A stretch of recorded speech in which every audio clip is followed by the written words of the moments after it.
The banker's words hit me like a physical blow. "Mrs. Matthews, your account balance is 0. I gripped the edge of his mahogany desk, my weathered hands trembling against the polished wood. The fluorescent lights buzzed overhead, casting harsh shadows across the papers scattered between us.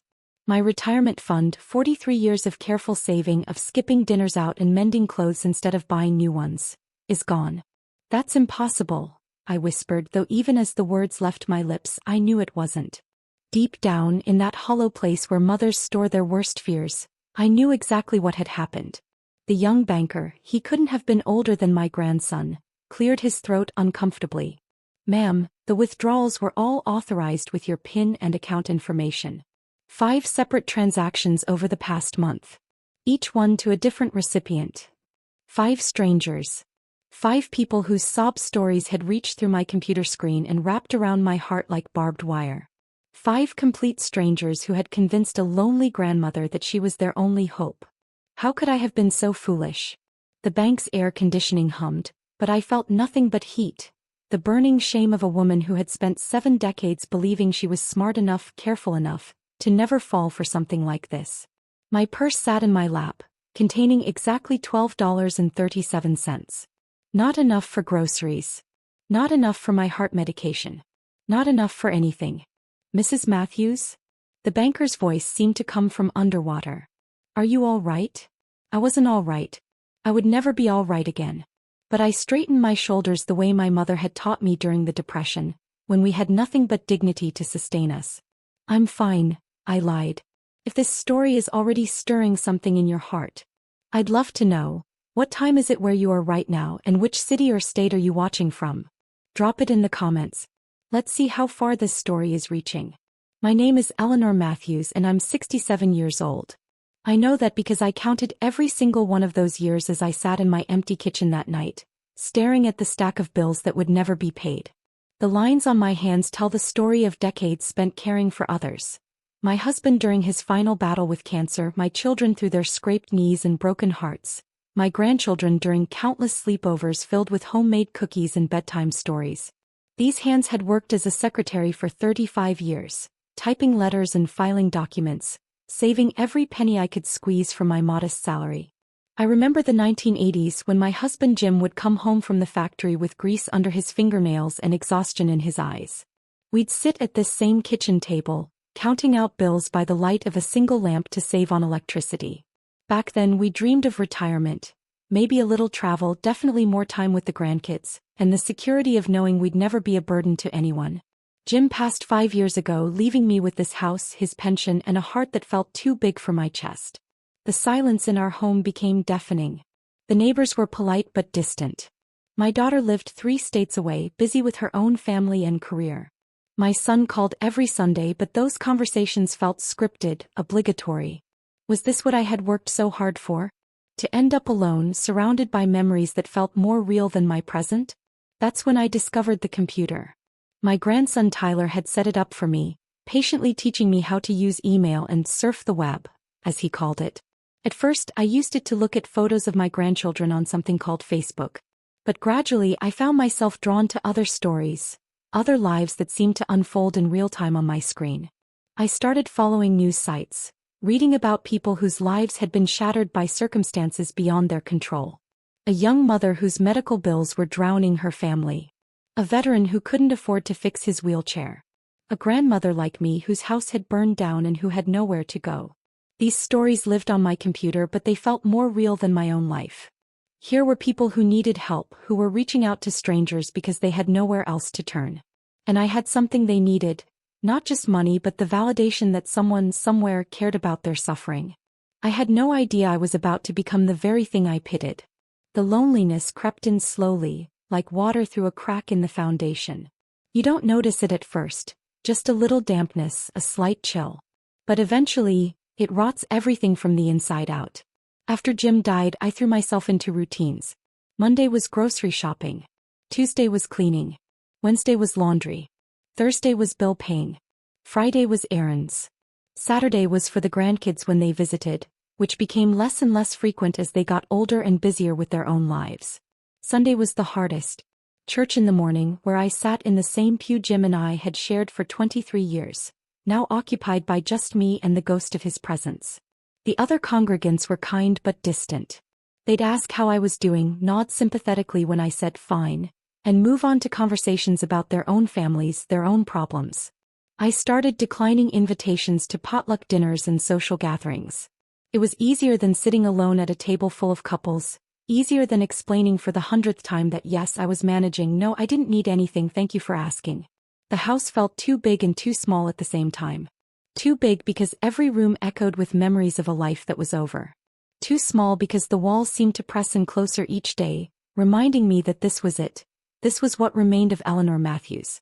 My daughter Sarah called every few weeks, usually while she was driving somewhere or multitasking with her own busy life. "How are you, Mom?" she'd ask, and I'd give her the same answer I gave everyone. "Fine, honey. Just fine." But I wasn't fine. I was disappearing, piece by piece, into a life that felt like it was happening to someone else. That's when I met Patricia online. Patricia was a widow too, living in Arizona. She had found me through a grief support forum I'd joined during a particularly dark night when sleep wouldn't come. We started emailing back and forth, sharing stories about our late husbands, our children who lived far away, our struggles with loneliness. She understood things my own family couldn't, or wouldn't. She knew what it felt like to wake up and remember all over again that you're alone. She knew the weight of silence, the way it could crush you if you let it. "Eleanor," she wrote in one of her emails, "I've been thinking about you. Have you considered doing some volunteer work? I've been helping people through this website where folks can share their stories and ask for help. It's been such a blessing to be able to make a difference in someone's life." He sent me a link to a crowdfunding website. "There are so many people who just need someone to believe in them," she wrote. "Someone to show them that they're not alone in this world." I spent hours that night reading stories on the site. A single mother whose car had broken down and who couldn't afford repairs to get to work. A young man struggling with medical bills after a car accident. An elderly woman whose roof had been damaged in a storm and who was living with buckets to catch the rain. Each story came with photos, detailed explanations of their circumstances, and a funding goal. Some had raised thousands of dollars from strangers who wanted to help. Others had received nothing, their pleas echoing in the digital void. These people were brave enough to ask for help. They were brave enough to be vulnerable. I made my first donation that night, $50 to help a family whose house had flooded. It wasn't much, but the confirmation email I received made me feel something I hadn't felt in years. Useful. Needed. Think I mattered. The family sent me a personal thank you message with photos of their children holding handmade cards. "Thank you, Mrs. Matthews," one of them read in crayon. "You are our angel." An angel. When was the last time anyone had called me that?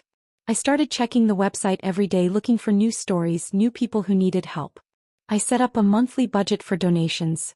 Nothing too large, just enough to make a difference. The thank you messages started accumulating in my inbox, each one a small validation that my life still had purpose. That's when I met Marcus. Marcus was a veteran struggling with PTSD and medical bills. His story was longer than the others, more detailed. He wrote about his service in Afghanistan, about the friends he'd lost, about coming home to a country that had moved on without him. He was facing eviction, drowning in debt, and his disability payments weren't enough to cover his basic needs. But it wasn't just his story that drew me in, it was the way he wrote. His messages were personal, thoughtful. He asked about my day, my family, and my life. When I told him about Jim, he sent me a long email about loss and grief that made me cry for the first time in months. "Mrs. Matthews," he wrote, "you remind me of my grandmother. She was the strongest woman I ever knew, and she taught me that sometimes the people who give the most are the ones who have the least to give. Thank you for seeing me as more than just my problems." I sent Marcus $200, more than I'd ever donated to anyone. He was so grateful, so humble. He sent me photos of the groceries he'd been able to buy, the utility bill he'd been able to pay. "You literally saved my life," he wrote. "I don't know how to thank you. When was the last time anyone had needed me that much?" Over the following weeks, Marcus and I exchanged dozens of messages. He told me about his therapy sessions, his job interviews, and his slowly improving mental health. I told him about my daily life, my memories of Jim, my struggles with loneliness. He started calling me Grandma Eleanor in his messages, and something in my chest loosened every time I read those words. My own grandchildren barely called me anymore, but here was this young man, this stranger who saw me as family. When Marcus told me he'd been accepted for a job but needed money for work clothes and transportation, I didn't hesitate to send him $500. It was a significant portion of my monthly budget, but the joy in his response made it worth every penny. "Grandma Eleanor," he wrote, "I'm going to make you proud. I promise." I believed him. I believed in him. I believed that I was making a difference. That's when I met Jennifer. Jennifer was a young mother, recently divorced, struggling to keep her children fed and housed while working 2 part-time jobs. Her story appeared on my screen like a prayer I hadn't known I was waiting to hear. She was facing eviction, couldn't afford childcare, and was one missed payment away from losing her car. But what drew me to her story wasn't just the desperation, it was the strength. She wrote about her children with such love, such fierce determination to give them a better life. "I'm not asking for much," she wrote. "Just enough to get back on my feet. I want to be an example for my kids that you don't give up, no matter how hard things get." I sent Jennifer $300 and a long message about my own experiences as a mother, about the sacrifices we make for our children, about the strength it takes to keep going when everything feels impossible. Her response came within hours, filled with tears and gratitude. She sent me photos of her children, ages 6 and 8, holding signs that read, "Thank you for helping our mommy." Those children needed their mother. And their mother needed me. Jennifer and I started corresponding regularly. She would update me on her job search, her children's school activities, her slowly stabilizing life.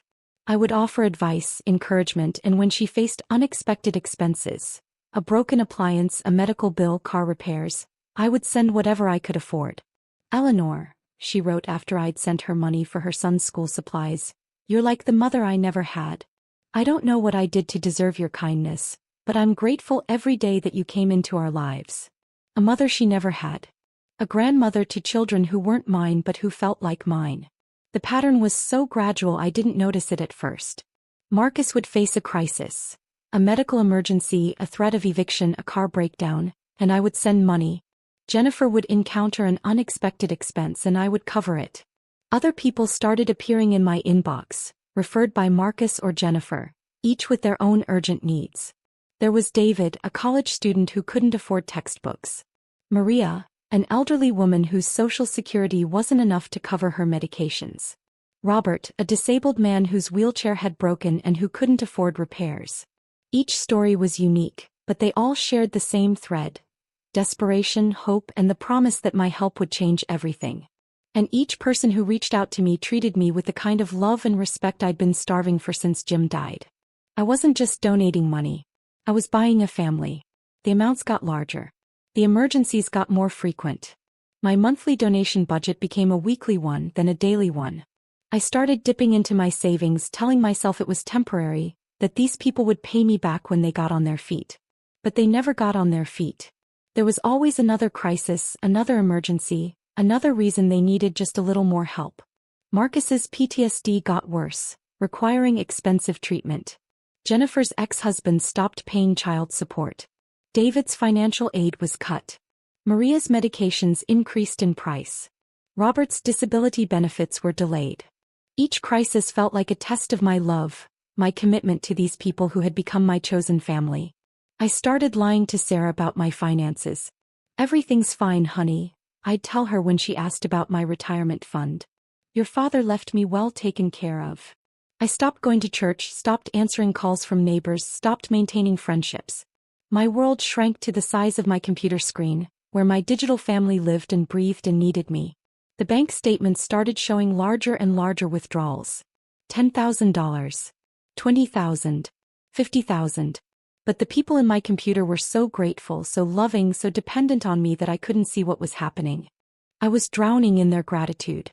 When my savings account hit zero, I moved money from my retirement fund. When that wasn't enough, I took out a loan against my house. When that ran out, I cashed in my life insurance policy. Each transaction felt like love. Each withdrawal felt like purpose. Each thank you message felt like proof that my life mattered. I had no idea I was destroying myself one act of kindness at a time. The first crack in my perfect digital family appeared on a Tuesday morning in March. I was sitting at my kitchen table reading Marcus's latest message about needing money for a new therapy program, when my phone rang. The caller ID showed a number I didn't recognize, but something made me answer. "Hello, is this Eleanor Matthews?" The voice was young, female, nervous. "Yes, this is Eleanor. Ma'am, this is going to sound strange, but I think someone has been using my photos online. My name is Jennifer Walsh and I live in Oregon. Someone sent me a link to a fundraising page that has my pictures and my children's pictures, but the story isn't true. I've never been divorced, I'm not struggling financially, and I have no idea who you are." The words hit me like ice water. I stared at my computer screen, where Jennifer's latest message was still open, asking for money to pay her rent. That's impossible," I whispered. "I've been talking to Jennifer for months. She sends me pictures of her children, updates about her life." "Ma'am, those are my children. Those are photos from my social media accounts. Someone has been stealing them and using them to scam people. I'm so sorry this happened to you." The room started spinning. Jennifer wasn't real. The children I'd grown to love, the struggles I'd helped her through, the gratitude she'd expressed, none of it was real. After I hung up, I sat staring at my computer for what felt like hours. Every message from Jennifer, every photo, every thank you note, it had all been a lie. Someone, somewhere, had been playing the role of a struggling mother, using stolen photos and fabricated stories to manipulate my emotions. How many other people in my digital family were pretending to be someone else? I started investigating. I reverse-searched the photos Marcus had sent me and found them on a military memorial website. They belonged to a soldier who had died in combat 3 years ago. The real Marcus had never made it home from Afghanistan. David's photos came from a college student's Instagram account in California. The real David had graduated 2 years ago and was working as an engineer. Maria's pictures were stolen from an obituary website. The real Maria had died 6 months before she started messaging me.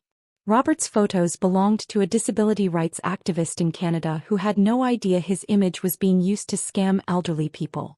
Every single person I had grown to love was a ghost. I spent the entire day going through every conversation, every photo, every story that had touched my heart over the past 8 months. Not one of them was real. Not one of the people I had poured my love and money into actually existed. The scope of the deception was breathtaking. Whoever was behind this had created detailed personas, complete with backstories, relationships, and ongoing narratives. They had studied my responses, learned what tugged at my heartstrings, and crafted experiences designed to keep me emotionally invested and financially committed. I had been the perfect Mark, lonely, generous, and desperate to matter to someone. That night, I received another message from Marcus, asking for money to cover unexpected medical expenses. I stared at the message for a long time, knowing that whoever was typing those words was probably laughing at how easily I'd been manipulated. I typed back, "I know you're not real."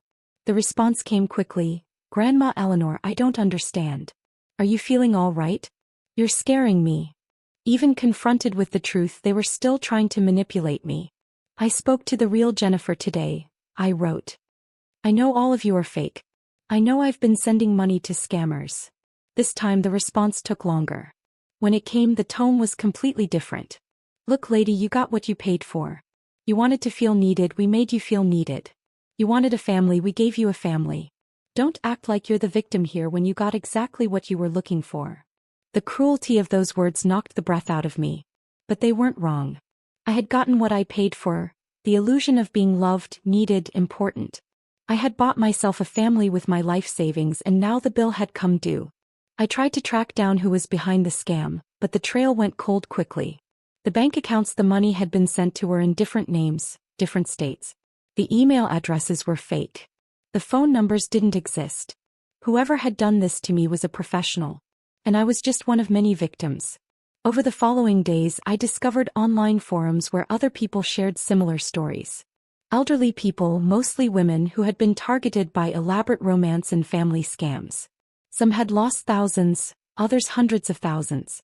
Some had lost everything just like me. The stories were heartbreakingly similar. Lonely people, often recently widowed, who had been love-bombed by fake personas designed to exploit their emotional vulnerabilities. The scammers were patient, building relationships over months or years before slowly increasing their financial requests. We were all looking for the same thing: connection, purpose, love.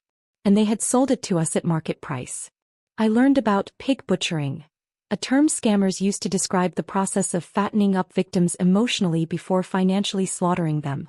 I learned about overseas scam operations that employed hundreds of people to maintain fake personas and target vulnerable people around the world. I learned that my story wasn't unique or special. I was just another pig that had been butchered. The shame was overwhelming. How could I have been so stupid? How could a woman who had raised children, managed a household, worked for 35 years, fallen for something so obvious in retrospect? But it hadn't been obvious. It had been carefully crafted to exploit exactly the kind of person I was.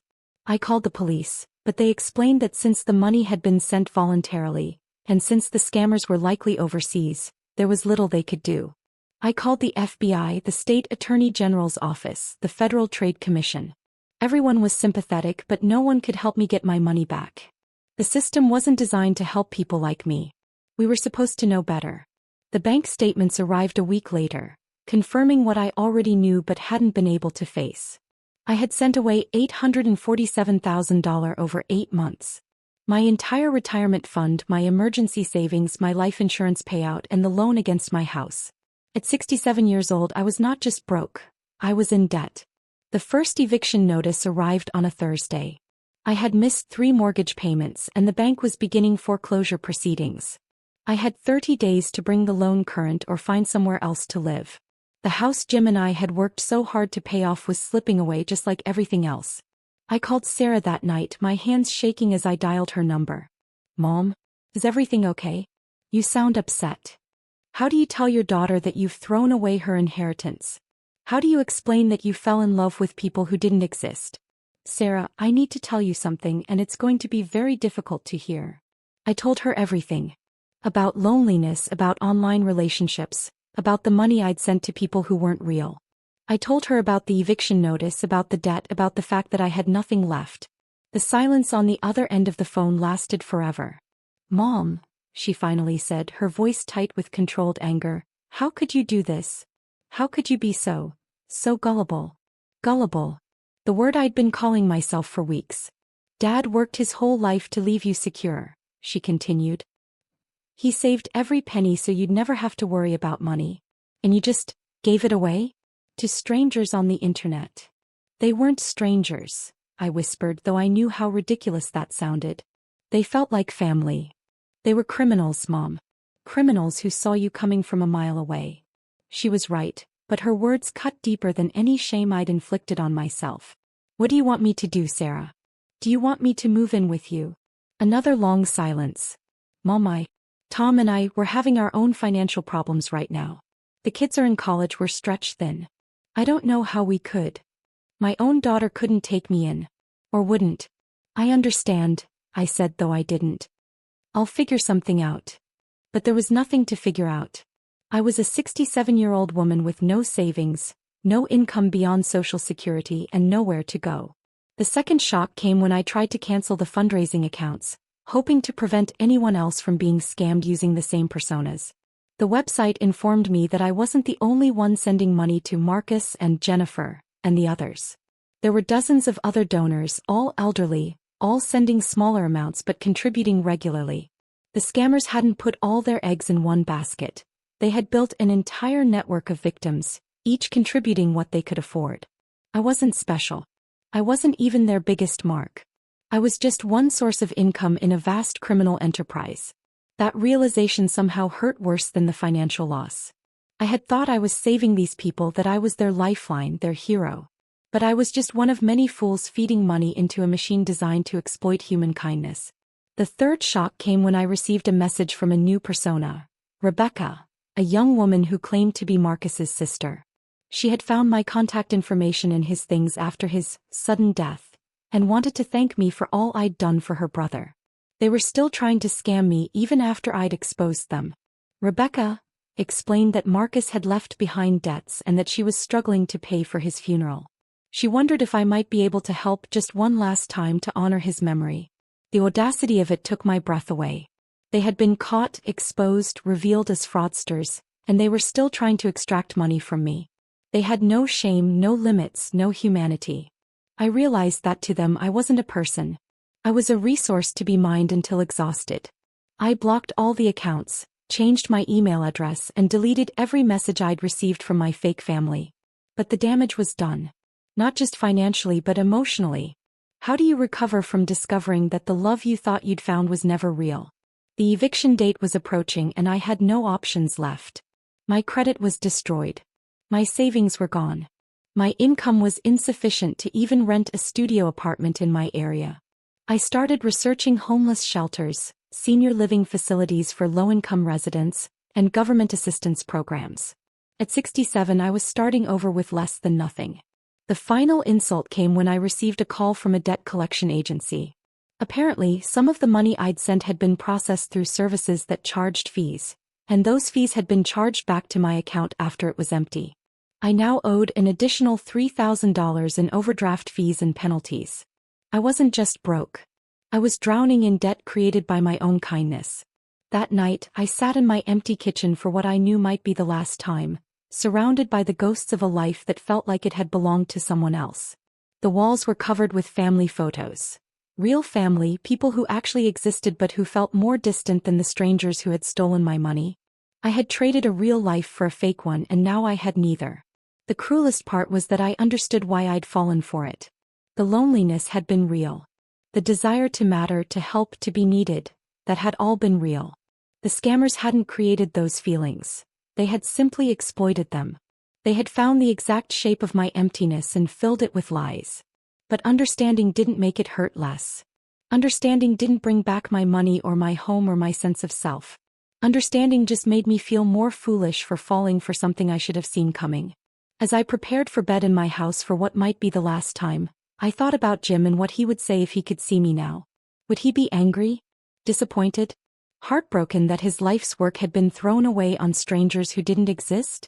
Or would he understand that I had been so lonely without him that I was willing to pay any price to feel connected to someone again? I think he would understand. I think he would hold me and tell me that everyone makes mistakes, that being kind isn't a weakness even when it's exploited, that we'll figure out what comes next together. But Jim wasn't there to hold me. And I was going to have to figure out what comes next alone. The morning of the eviction arrived with the kind of cruel beauty that makes tragedy feel personal.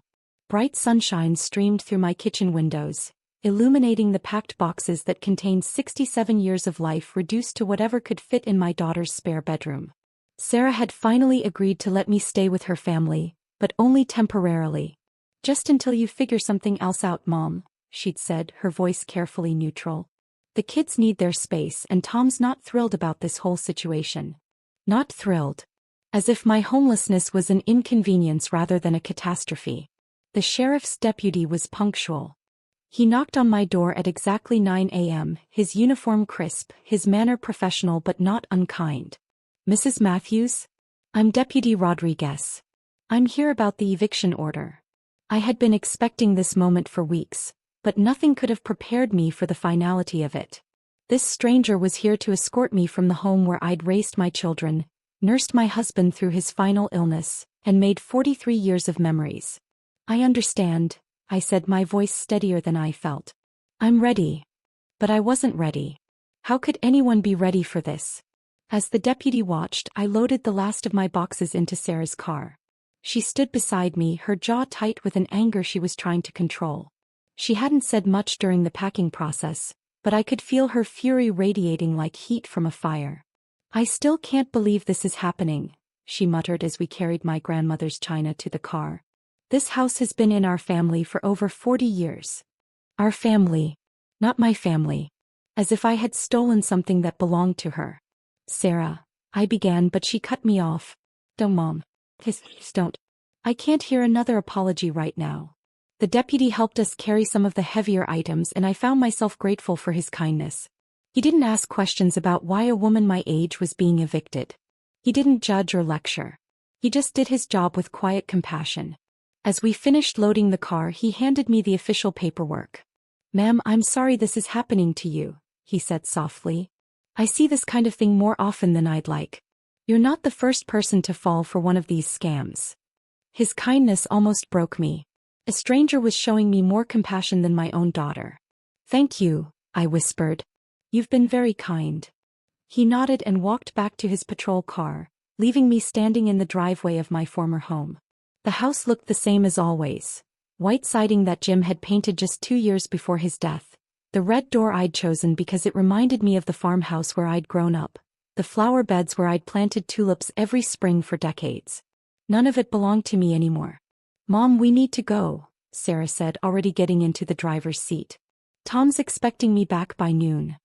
I took one last look at the home where I'd learned to be a wife, a mother, a widow. The home where I'd felt safe and loved and surrounded by memories of a life well lived. The home I'd lost because I'd been so desperate for connection that I'd given everything away to people who didn't exist. This was what heartbreak felt like, not the sharp pain of sudden loss, but the slow crushing weight of irreversible consequences. As we drove away, I watched my house disappear in the side mirror until it was just another building on a street full of houses where other people lived their real lives with their real families. The drive to Sarah's house took 45 minutes, during which we maintained the kind of silence that feels like punishment. I stared out the window at a world that looked exactly the same as it had 2 days ago, wondering how everything could appear so normal when my entire life had collapsed.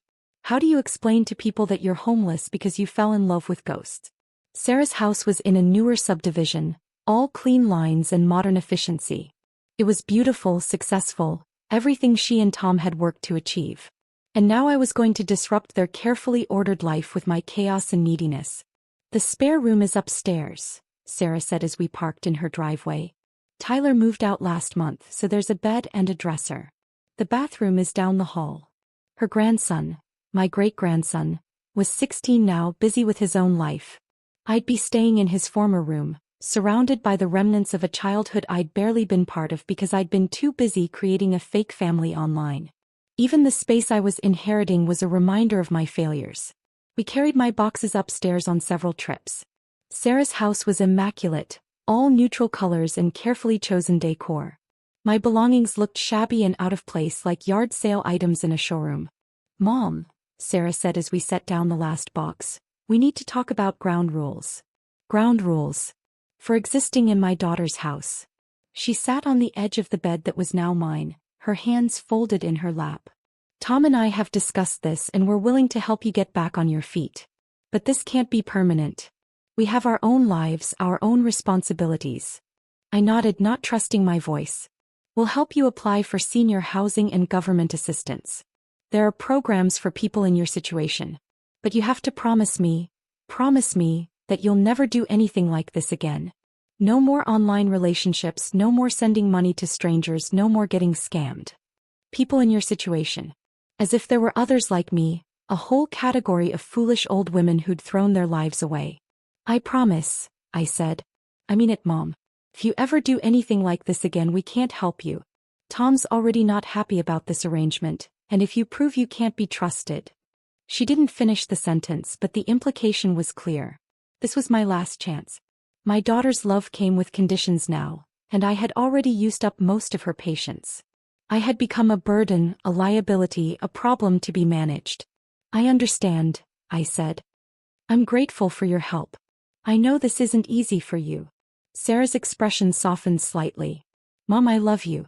But I'm angry. I'm really, really angry. Dad worked so hard to make sure you'd be okay and you just threw it all away.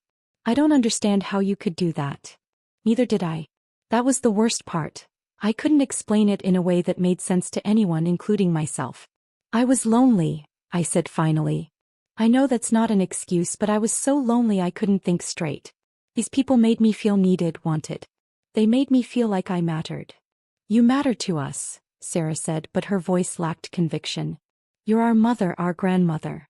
Of course you matter." But I hadn't felt like I mattered.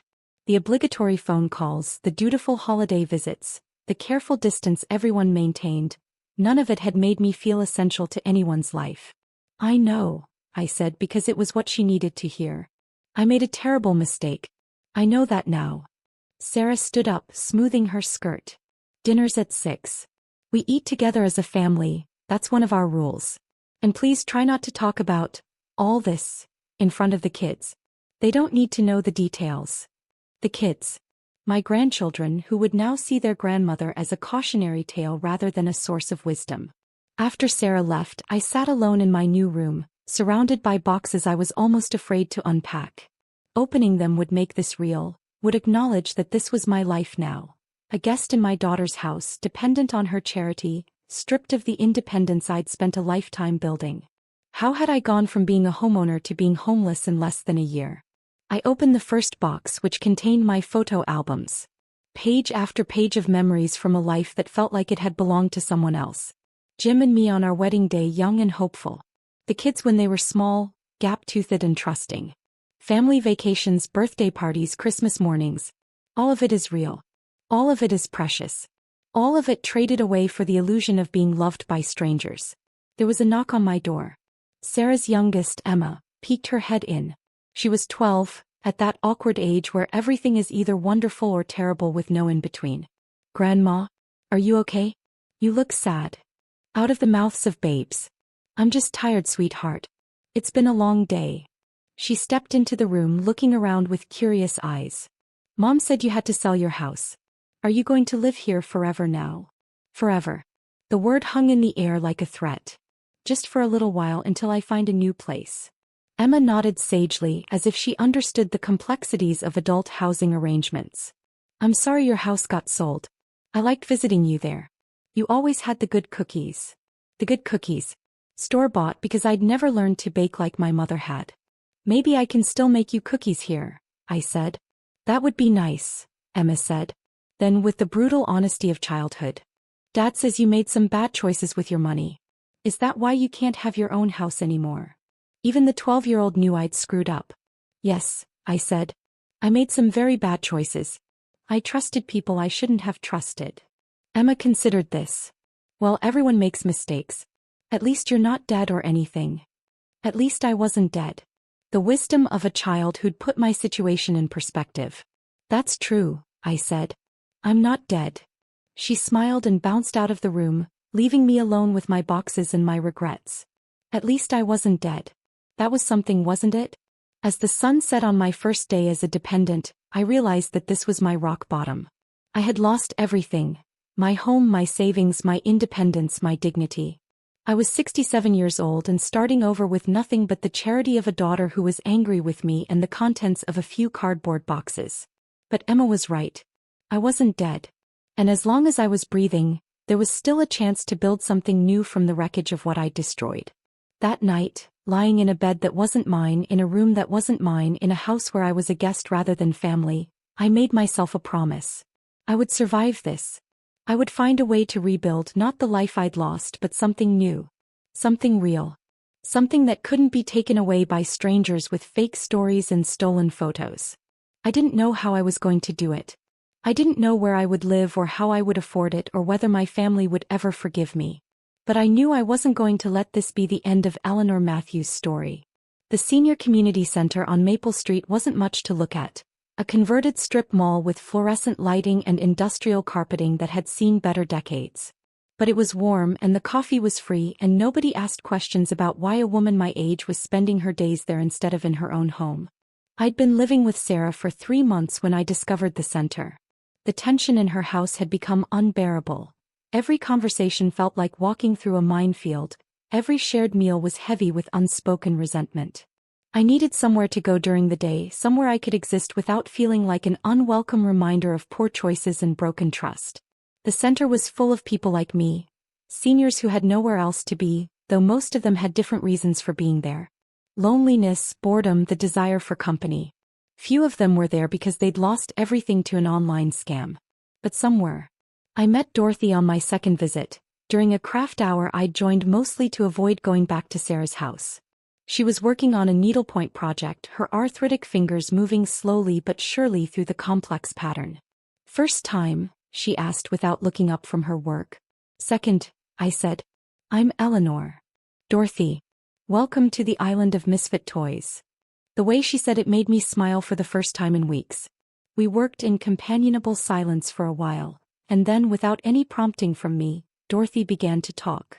"I lost my house last year," she said, still focused on her needlepoint. "Romance scam.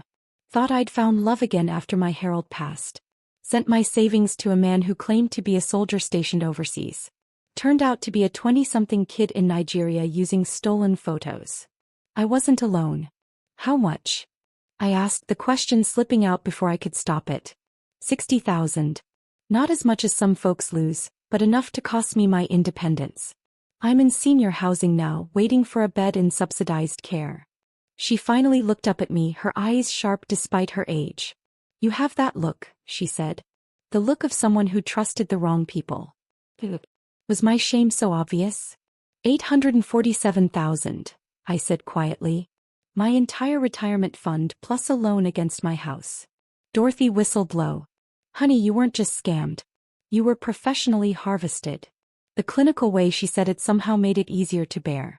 I wasn't a fool who'd fallen for an obvious trick. I was the victim of a sophisticated operation designed to exploit specific psychological vulnerabilities. It didn't make me feel less stupid, but it made me feel less alone. Over the following weeks, Dorothy and I became friends. Real friends, not digital phantoms designed to extract money from me. She introduced me to others at the center who'd faced similar situations. George, who'd lost his pension to a fake investment opportunity. Margaret, who'd been bilked by a phony charity. Frank, who'd fallen for a grandparent scam that had cost him $30,000. We were a support group that had never formally organized, bound together by our shared humiliation. But we were also something else. Survivors. Each of us had faced the destruction of our financial security, and each of us was still standing. Wounded, diminished, but not destroyed. Dorothy was the one who suggested I start telling my story. There's a group that comes here once a month, she said. ARP, local police, bank security people. They do presentations about scam prevention. You should talk to them. About what? I asked. How stupid I was. About how smart the people who scammed you were, she corrected. About how these operations work, how they target people like us. You understand it better than most because you lived through the whole process. The idea terrified me. Standing up in front of strangers and admitting what I'd done, exposing my foolishness for educational purposes. But Dorothy was right. I did understand how the scam had worked, how carefully it had been constructed to exploit my specific vulnerabilities. I understood the psychology of it, the gradual escalation, the way the scammers had made me feel loved and needed before slowly increasing their requests for money. Maybe my humiliation could serve a purpose. Maybe my stupidity could protect someone else. The first time I spoke to a group, my hands shook so badly I could barely hold my notes. There were maybe 20 people in the audience. Mostly seniors, a few younger adults whose parents had been scammed, a police officer and a bank representative. I told them about Marcus and Jennifer and the others. I explained how the relationships had developed, how real they had felt, how expertly the scammers had managed my emotions. I talked about the gradual escalation of requests, the way each crisis had felt like a test of my love and commitment. I told them how I'd traded my real life for a fake one. When I finished, the silence in the room was deafening. I was sure I'd humiliated myself for nothing, that everyone was judging me for my gullibility. Then an elderly man in the back row raised his hand. How did you know they were fake? He asked. What finally made you realize? I told him about the phone call from the real Jennifer, about discovering the stolen photos, about the moment when my entire digital family revealed itself to be an elaborate fiction. But I also told him about the warning signs I'd ignored. The fact that none of them ever video called, the way their stories always escalated, the urgency of their constant financial crises. After the presentation, people lingered to talk. Some shared their own stories of near misses or successful scams. Others asked questions about how to protect themselves or their elderly relatives. "To grandson," she said. She was so ashamed she didn't tell us for months. When we found out, I was furious with her. I couldn't understand how she could be so naive. She couldn't say stupid, but I could hear it in her voice. "Listening to your story helps me understand," she continued. "My mother wasn't stupid. She was lonely and someone exploited that. Thank you for helping me see that." This was why I needed to keep telling my story. Not just to prevent other people from being scammed, but to help families understand that the victims weren't fools.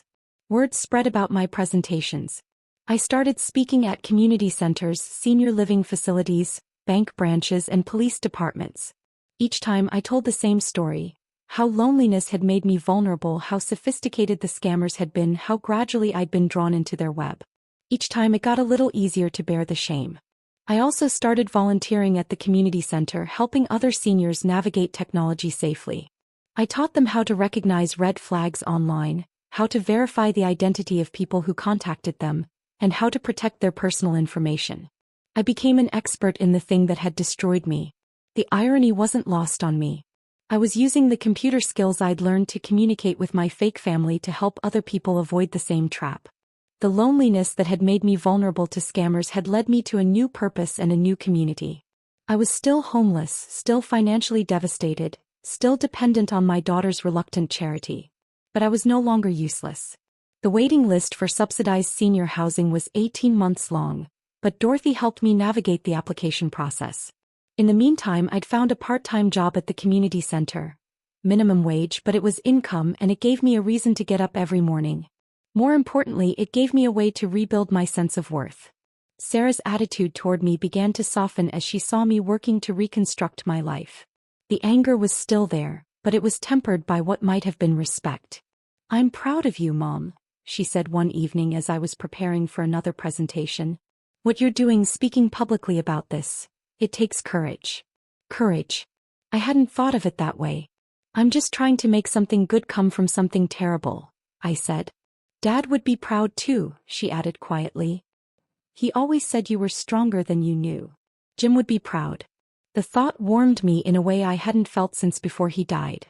The community center became my second home and the people there became my chosen family. Not the fake family I'd paid for online, but a real community of people who knew my story and accepted me anyway. Dorothy and I started a support group for scam victims. We called it Second Chances, and we met every Wednesday afternoon in the center's conference room. Some weeks we had 3 people, other weeks we had 15. But everyone who came understood what it felt like to have your trust betrayed and your life upended by your own kindness. We understood that being scammed didn't make us stupid. It made us human. George, the man who'd lost his pension to a fake investment, started a small business helping seniors with their finances.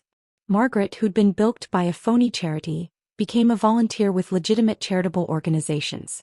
Frank used his experience with the grandparent scam to educate other grandparents about how to verify emergency calls from supposed grandchildren. We were all turning our wounds into wisdom. I still lived in Sarah's spare room, but the dynamic had changed.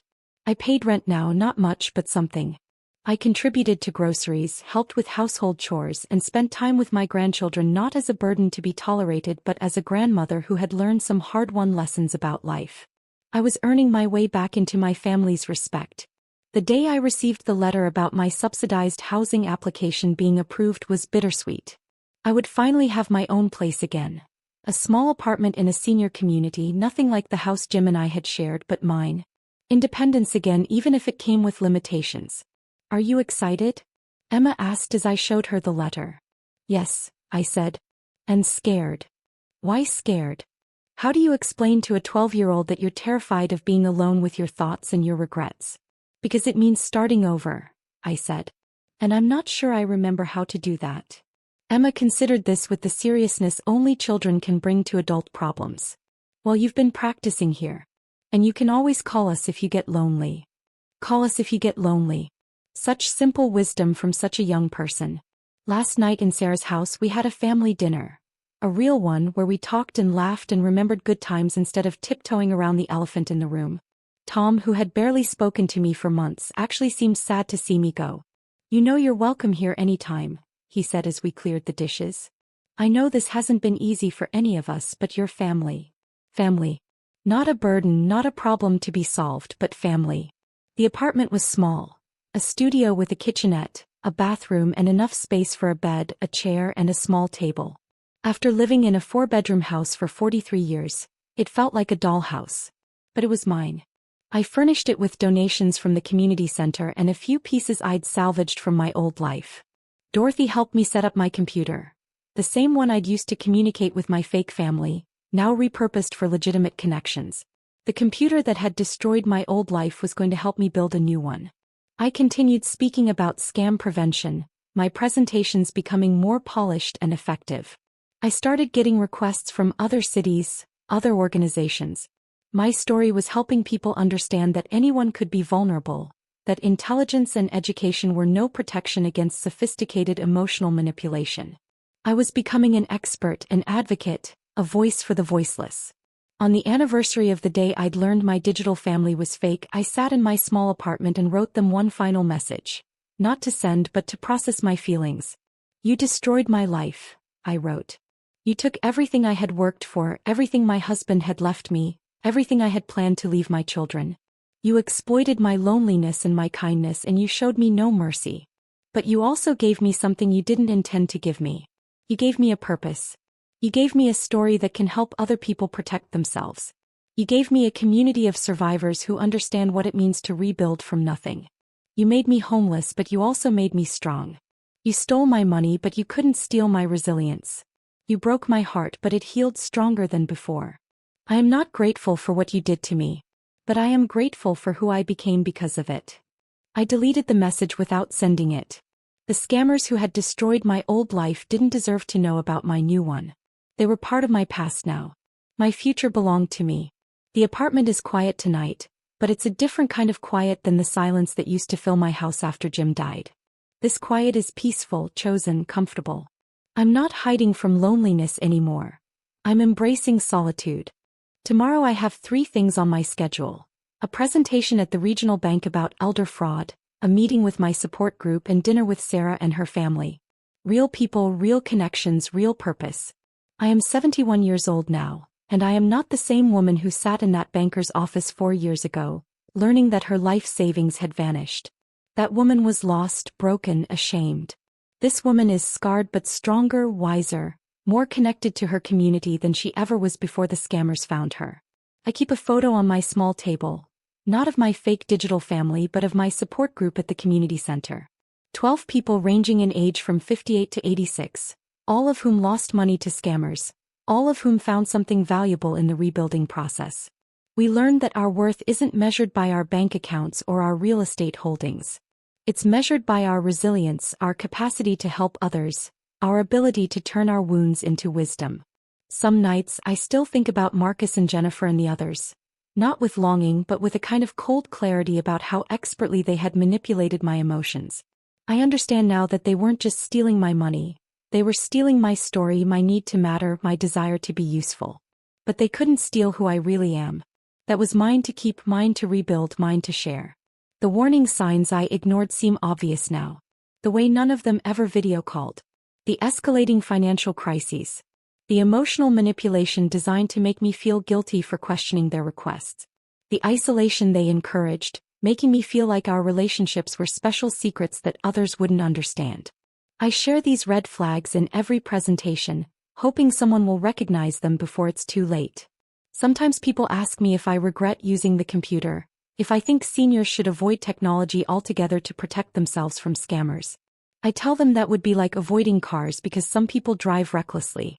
Technology isn't the enemy. Isolation is the enemy. Loneliness is the enemy. Shame is the enemy. The real protection against scams isn't avoiding the internet. It's staying connected to real people who care about your well-being, who will ask questions when something seems wrong, who will remind you that you matter without requiring payment for that validation. I have a new email address now, and I use it to stay in touch with my real family, my support group, and the organizations I volunteer with.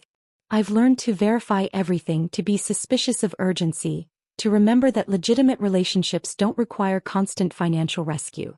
But I haven't let the scammers make me cynical. I still help people, carefully, locally, with transparency and accountability. Last month, I helped an elderly neighbor apply for assistance with her heating bills. I volunteered to drive another resident to medical appointments. I donated to legitimate charities, small amounts but given with confidence that the money would actually help real people. The capacity for kindness that made me vulnerable to scammers is the same capacity that makes me useful to my community. My apartment is small, but I've learned that a life's value isn't measured in square footage. My savings account is modest, but I've learned that security comes from connections, not cash. My independence is limited, but I've learned that interdependence, relying on others and being relied upon, is actually stronger than the illusion of complete self-sufficiency. I am not the woman I was before I was scammed. I am not the woman I was during the scamming. I am someone new, built from the rubble of both those versions of myself. Some evenings I sit by my window and watch families walking by. Parents with children, elderly couples holding hands, teenagers absorbed in their phones. I don't feel envious anymore. I feel connected to the human story we're all part of, the story of people trying to love and be loved, trying to matter, trying to build something meaningful from our brief time on this earth. That story continues, with or without the approval of scammers or banks or family members who don't understand our choices. If you're watching this and you recognize yourself in my story, if you've been isolated, if you've fallen for someone online who might not be real, if you've sent money to people you've never met, please know that you're not stupid. You're human. And humans need connection so desperately that we sometimes accept fake love rather than no love at all. But you deserve real love. Real connection. Real community. If you've been scammed, please know that your story isn't over. The shame feels permanent, but it isn't. The financial loss feels insurmountable, but life can be rebuilt on different terms. The loneliness feels endless, but there are people who will understand, who will help, who will walk with you through the reconstruction. Most importantly, you are not defined by what happened to you. You are defined by what you do next. For those of you who love someone who's been scammed, please remember that they didn't fall for an obvious trick. They fell for a sophisticated emotional manipulation designed by professionals who study human psychology and exploit human needs. Your loved one wasn't stupid. They were lonely and someone took advantage of that loneliness. Be angry at the scammers, not at the victims. The night I lost everything, I thought my story was ending. I thought I had written myself out of my own life, traded away any chance of matching to anyone ever again. I was wrong. My story was just beginning. The real story, not the fake digital family I had purchased, but the authentic community I had earned through vulnerability, service, and the slow work of rebuilding trust. I matter to the people who attend my presentations and learn to protect themselves. I matter to the members of my support group who know they're not alone in their shame and recovery. I matter to my real family who learned to see my strength alongside my mistakes. I matter to myself in a way I never did when I was trying to buy significance with money. Tonight, as I prepare for bed in my small apartment, I'm not lonely. I'm solitary, which is a choice rather than a sentence. Tomorrow will bring real work with real people facing real problems that I might be able to help solve. This is what recovery looks like. Not getting back what you lost, but discovering what you never knew you had. The scammers took my money, my house, my savings, my sense of security. But they couldn't take my capacity to learn, to grow, to help others, to rebuild. They couldn't take my resilience, my humor, my ability to form genuine connections with people who see all of me, including my scars, and choose to call me friend. They couldn't take the part of me that matters most. 4 years ago, I thought my value was tied to my bank account, my real estate, and my ability to be financially independent. Now I know my value is tied to my willingness to be honest about my mistakes, to use my pain to prevent others' pain, to show up for my community even when I have little to offer except my story. This is enough. I am enough. If you've made it this far, thank you for walking this road with me. I hope this story gave you strength, or at least the feeling that you're not alone. Comment where you're watching from and maybe subscribe. Let's build a place where voices like mine and maybe even yours are finally heard.